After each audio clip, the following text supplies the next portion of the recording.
Hi, Alicia. Welcome to Retro Next podcast. Thanks so much for having me on, Laura. So happy to have you here. Tell us a little bit about yourself. So I always describe myself as a bookworm or a reader. I'm based in London and I always dream about having my own bookshop cafe. Right now, the main form that takes us, sadly not quite a physical bookshop yet, but I have a Substack that I host called Reads with Alicia.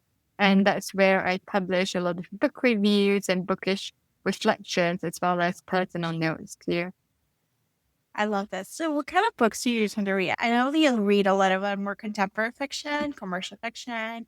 Are you looking for character-driven stories, or are you looking for plot-driven stories? What's your go-to choice? That's a great question. I think the way I think about what I read, it's more in terms of what I don't read. So I Yeah, stay away from a few genres, like horror, for example. It's not quite my cup of tea, but I generally read really broadly. So contemporary fiction is a very broad brush, obviously.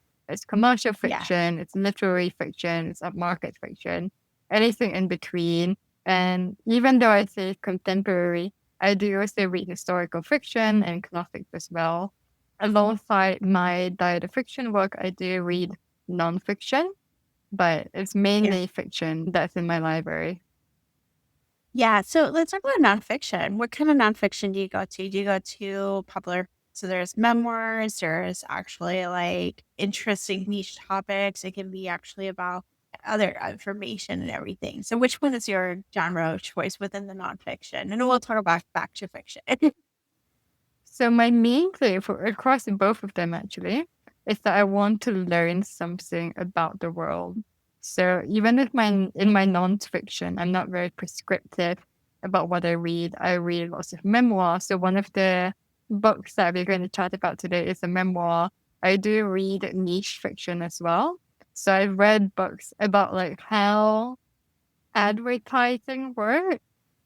Yeah. I read lots of books about economics or finance Yeah. and all sorts of different things. I do want to read more like about music as well. So Yeah. generally a really wide variety there too. Yeah, I love this. Sometimes it's a great place. Books that allow us to learn more beyond what we learn in school. Like it allows us to explore different cultures, experiences, ideas, or just basically topics that we just didn't think would be possible. Like I read a book about groceries and how groceries are done. And it's fascinating. And I have to tell you, it was incredibly triggering too, which I was so surprised, like a book about groceries. So I am excited to hear more about your exploration of music because there's like a wide depth of music. Like where do you go? You can go to memoirs, you can go to historical documents about music and all these different things. So I'm excited to hear that. But let's talk about Reach with Alicia. Like what led you to start the Substack? So so if I take a step back to a few years ago, I've always read a lot, but I noticed that even though I remembered liking a book or vaguely how I felt about it, I wouldn't be able to tell anybody why, or I could only give very high level plot points, for example. So a few years ago, I decided to start doing my own personal reviews. And this was just something that I wrote on my computer. Nobody would ever see it, but I just wanted to make sure I remembered why I liked or didn't. So that's how I started getting the practice of really reflecting on what I was reading. And then a few years ago, there was this book called Hello Beautiful by Anne Napolitano. And I found myself telling everybody about this book. And when I say everybody, I meant my friends, my family, my colleague. And I realized I was actually telling them the same thing over and over again, which they were very patient with. And I loved telling them all about this book like 10 times. But then I thought, if I'm going to be telling everybody about a particular book 10 times, why not just write about it? So that's really what sparked me to create a bookish newsletter. I love this. And part of your bookish newsletter, you have build friendships with it, and you actually have friend recommendations. So talk to about how to build this bookish community you have built. Like how do you actually make friends within the community, whether you slide on people's DM or well, what does it look like to build a community? Because sometimes we tire our friends and family talk about books and you're like, okay, we need to talk about people who actually read the books and can gosh and talk about them. So talk to us about that journey. Yeah, I think community in the bookish world is really cool and wonderful, and it's just such a supportive place to be. Books are one thing that you can really, it can be a very solitary activity, but at the same time, if you want to lean in and make friends, as you said, it's just wonderful. So that's how you and I got to know each other, which is great. Yeah. There are a few different platforms. You've got like BookTok and Bookstagram and all of that. My main source of bookish community is on Substack, which is where my Yeah. newsletter is hosted. And I think Substack is wonderful for newcomers because there's an algorithm there, but there's not as much of a hierarchy of this person has this number of followers or subscribers, whereas I'm new and all of that. But the community is a very supportive space. So as long as you show up on Substack, like you will find Yeah. your people, whether it is posting your own notes or your own posts or commenting on other people's material. There are lots of ways to connect there. And the community is so open and so friendly. I've had to push myself a little bit to reach out to people, as you alluded to, DMing people as well. One of the ways Yeah. that I did that is on my Substack, I host something called Seasonal Reads with Friends. Yeah. And with that, every 3 months or so, like before a new season, I will reach out to people that I've connected with Substack and a few people that I may not have connected with as much, but I really admire their reading and the books on their Yeah. list. And I'll ask them, oh, what are you planning to read in the next season? So right now I'm compiling my list for spring. And that's just a way for my Substack to be not just all about me.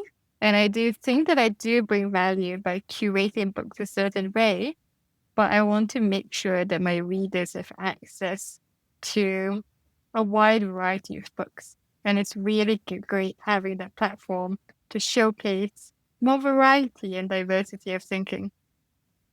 Yes, I love this. And I love the fact that you're building this little niche community within the Substack space. It's kind of I feel like Substack feels like early days of Bookstagram where there was no algorithm. People were just talking about books, your buddy reading, we're just having conversations. And I think Substack allows us to have those conversations and to really support each other and uplift each other and then find each other's reading trends. Like, I know I love this book, or I did not realize this book is great and I should pick it up. So yeah. I love this. All right, so let's talk to your book recommendations. I love the theme of leaving everything behind and just buying a bookstore or owning a bookstore or running a bookstore, whatever that's going to look like. Whether so, talk to us like what led you to decide this actual niche topic to talk about. So the fifth genre that I call woman quits job to run a bookstore, to open a bookshop. I think in the bookish community, lots of us talk about running on bookshops or having libraries and book clubs with friends. And I think that this genre with air quotes that I've chosen today is really reflective of that. So what I call it is woman quits job to open bookshop. And that's a very literal, explicit version of that, right? And I think that is incredibly interesting. And to be clear, I call it woman just because the characters in these books happen to be women, but it could be anybody else, really. So this really exemplifies what it means to follow your dreams, right? Yeah, And also what I admire about these sort of books is that these are all characters, and one of them is not a fiction character, but it's actually the author because it's a memoir. Are these people really looking at their lives and realizing that they need to make a change? In these particular books, it happens to be that they decide to open a bookshop or do something adjacent to that. But really what it is here is two things. One, realizing that you need to make a change and really pursuing it. And two, tying it together with that idea of really being a bookworm and a big reader is how that relates to books and the very quiet power of book. Yeah. So talk to us about the book recommendations. Now I want to know what I'm going to read so I can actually think about quitting my job and just becoming opening a bookstore. Just to clarify, I hope that nobody actually quits their job off the back of this, but would so love to open a bookshop one day. The Bookshop Woman is a memoir by the author Nanako Hanada. And by the way, all three books that I'm going to be talking about today happen to be translated fiction. So with the Bookshop Woman, the author, as I said, this is nonfiction, so this is her own real life memoir.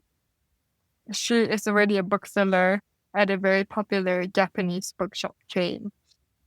And what happens here is that she is dissatisfied with life. She's quite tired and jaded with her job as a bookseller, which I think is an interesting point as somebody who really idealizes and fantasizes this life.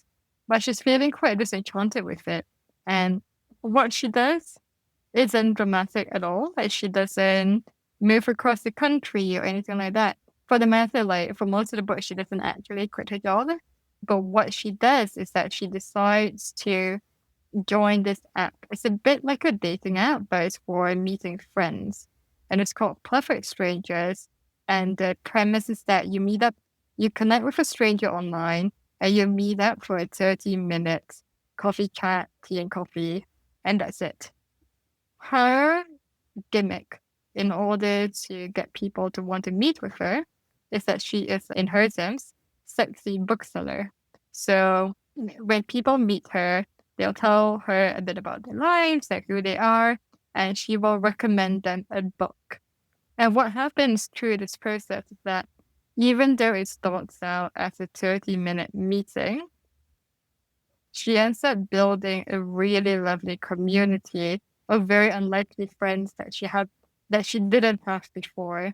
And I think that's so beautiful because it shows that we can do just one small little thing. So like a few 30-minute meetings with strangers. I mean, just be careful if you're actually meeting strangers. But you could do something that's very small and manageable like that. And she ends up instead building this wonderful new community that then allows her to really step out of her comfort zone and learn more about herself and about life. Something else that I really appreciated about this book as somebody who reviews books on Substack is that she shares why she recommends certain books to people. And it's even a list of all the sort of considerations that she has in mind. So I think this book was valuable to me on two grounds. So one, as I said, the overall message of the book, and then also the subject matter of how do we recommend books to people? How do we use them to connect with others? I think that really resonated for me as a reader as well. Yes, I love this idea of thinking about why we recommend the things to recommend because as someone who loves to recommend books to other people, I have to be like, well, what's your taste? What do you like? What do you feel? What do you want to enjoy right now? Because it's like something to be said about love language of giving them book recommendations that are like fit to the right thing as opposed to just a generic one. It feels like a really like intention. It feels like you actually care about the other person. So I love this. I'm going to pick this nonfiction memoir. I am so excited to read it. So the next one is Days at the Morisaki Bookshop by Satoshi Yagisawa. Satoshi Yagisawa. So Dave for the Morisaki Bookshop is actually a one where the main character leaves everything behind and then starts running a bookshop, to put it very simply. It's really beautiful because the main character doesn't start out loving books. She doesn't hate them, but she's not a bookworm in the sense that you and I, or I'm guessing most of the listeners of this podcast are. But even so, And she spends time in her uncle's bookshop that's been in the family for 3 generations now. Those books slowly speak to her and they help her to heal and to open up to life as well. Something that I found really interesting about this book is how the Taco, the main character, sorry, Ta- Takako, the main character, and her uncle Satoru, they're not similar at all. They're very different characters, and in many ways, they are an unlikely pair.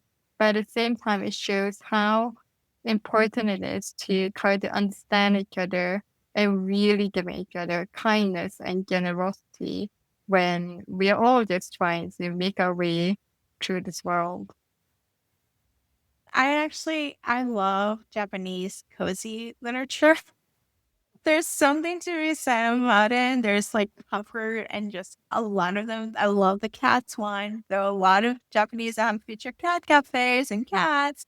But I'm like now like, oh, I need to just dive into the bookshop world. So all right, so let's talk about the next one, which I don't want to butcher the name, but it's Welcome to Neoman Bookshop by Wang Borum. I did record it. Welcome to the Hyunam-Dong Bookshop by Hwang There we Bo-reum. go. Yeah. Anyway, the first 2 books we discussed were translated Japanese books. This one is a translated work of Korean fiction. And I know that Okay. on your podcast, you do like to talk about books that are maybe not like the most popular. This one actually Yeah. is quite popular, but I could not include it. It is. It, It's okay. it's a really beautiful book where I think this was the one that actually started my yes, this was the book that actually started my streak of woman quits job to open bookshop book. And Yeah. in this case, the main character actually leaves everything behind. She leaves her job behind, she leaves her old life behind, and she opens the bookshop. She doesn't do this because she's excited or she's thrilled about finally achieving her dreams. She does this because she's actually in a really bad place emotionally Yeah. and she's just lost and disconnected from everything, even though she did everything correct in her life, so to speak. Yeah. And this book I found really powerful because here is this person who doesn't have anything like nothing's lined up, like she doesn't have all of her ducks in order, but she knows that she needs to do something. And she Yeah. doesn't do it perfectly. When she opens up her bookshop, she just honestly spends multiple days. I don't think it's even days, it's like a long period of time, miserable in a bookshop and just like crying for hours in between Yeah. customers. It's not like everything's lined up, but she's still really courageous and brave to take this big step. And she knows that she's not going to do it perfectly. She knows that she's not always going to have a grin on the face, but she does it anyway. And while she does it, she's also able to really stay true to her values. As an example, she hires somebody to help out with a bookshop. And actually, he works sort of between the cafe side of it as well as the bookshop. And she could very easily, especially as a brand new business, just pay him a minimum wage. But she insists, even through all of her hurt and all of her pain, she insists on paying him a good living wage, even though she herself is struggling. And I think that's a very good example of how, regardless of how difficult the time we're having, we can still uphold our values and also show generosity and kindness and treat other people fairly and well. Yes. Oh, I love this. I love this idea of like really quitting it all behind and then trying to transform your life in some ways. And it's not perfect. Like I think there's an ideal version that's like everything's perfect. And the reality is it's far from it, but that's the joy of it. That's the part of and living your values, being able to pay a livable wage for your employees as opposed to even though it may struggle for you, it's still like actually living those values. So I really love this. And now I'm like, now I have to read this and be like, okay, now I definitely need to quit my job and open a bookshop. So, Alicia, tell us where you can find you online. I am on Substack, so if you search Reads with Alicia, bookworm.substack.com. You will find me. I post book reviews, personal reflections, and other bookish notes. If anybody wants to join some of my collaborations, including my seasonal reads piece, please feel free to reach out. Awesome. Thank you, Alicia, for being on the show. Thanks so much, Laura, for having me. Thanks for listening to the What to Read Next. For more book lists, cozy reads, and library tips, visit the whattoreadnextblog.com. Your next great read might be waiting there.